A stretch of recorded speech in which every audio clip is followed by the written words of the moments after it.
Hello, it's Tracy from Serendipity Skin Solutions. I've come on today to tell you about a personal story. My skin was never the best as a teenager. I had a lot of breakouts myself, and my granddad had suffered similarly. And then when my son got to his teenage years, he was probably about 13, 14, it was quite evident that he had the same skin as us. So as he got older, he got more and more breakouts. They got worse and worse. And as a beauty therapist at the time, I was trying all the cosmetic treatments that I could, and I couldn't get it under control. So I took him to our GP, and the GP put him on long-term antibiotics initially. So I felt as though I'd failed because I couldn't help him as a beauty therapist. He was constantly getting reminded of his skin at school. Thankfully, he is quite a strong character and he was quite well liked, so he used to sort of give as good as he got, if you like, and stood up to these people. But I appreciate that not everyone would find that easy. He had a typical diet of a teenager, probably wasn't eating as well as he should do. And as a parent, emotionally, I felt like a failure. And as a beauty therapist, I felt like a failure even more so. So this went on for a couple of years, and it got to a point where he would move his head and you could actually see the cysts underneath his skin, especially sort of like on his jawline and his neck. So I decided to take him back to the GP, and he said, you know, it'd gone to cystic acne and that we needed to go and see a dermatologist. So we waited for the appointment and we got to see the dermatologist, and it was actually the same dermatologist that I'd used when I was a teenager. So that was quite interesting. He was very professional, and he said that Harry needed to go on to Roacutane. He gave us leaflets to read. He told us to go away and have a think about it before the next appointment. So I read the leaflets, and obviously the drug is quite a significant drug, and some of the side effects are quite scary. So when we went back to the dermatologist, he said that he would not put Harry on it until the winter time, and that we would not be able to have any holidays booked. I've realised that he was quite responsible with his approach, because it doesn't seem like all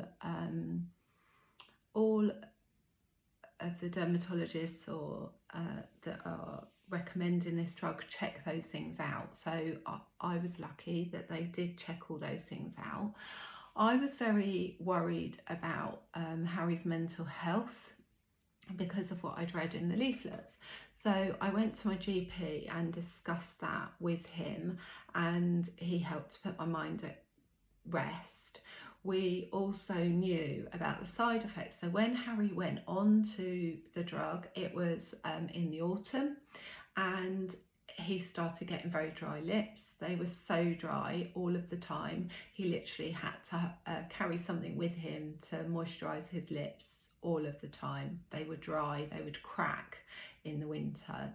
They were really, really dry. He had nosebleeds quite regularly. He would wake up with nosebleeds sometimes.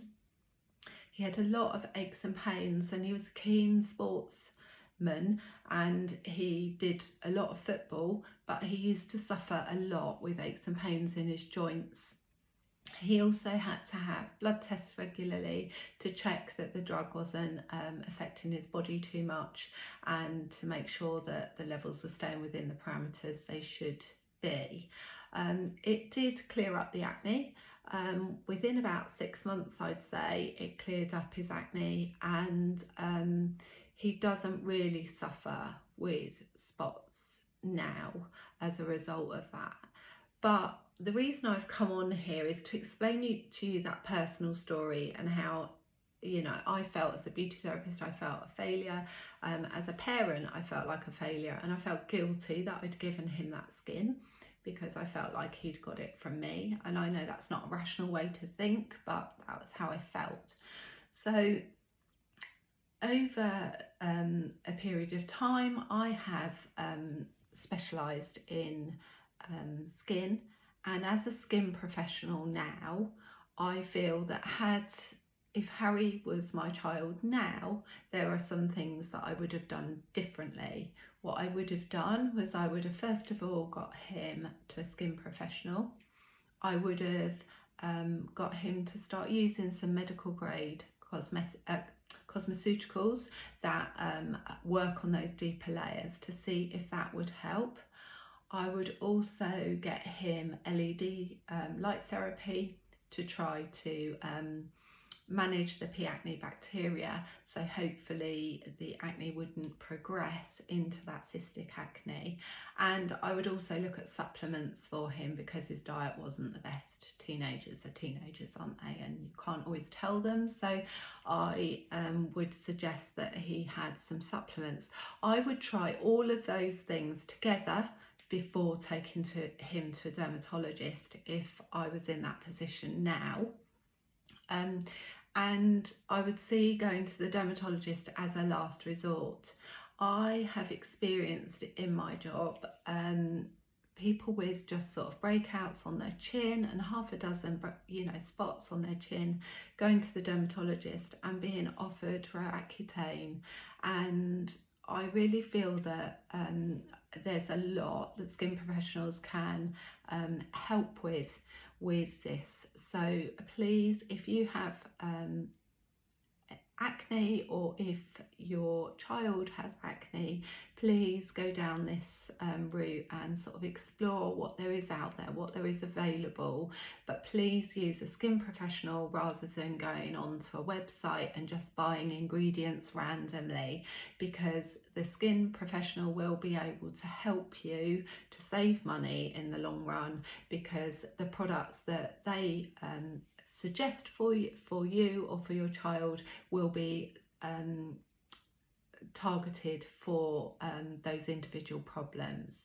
So that's my experience of Roaccutane with my son, and I hope you've enjoyed watching that, and take care. Thank you for watching. Bye bye.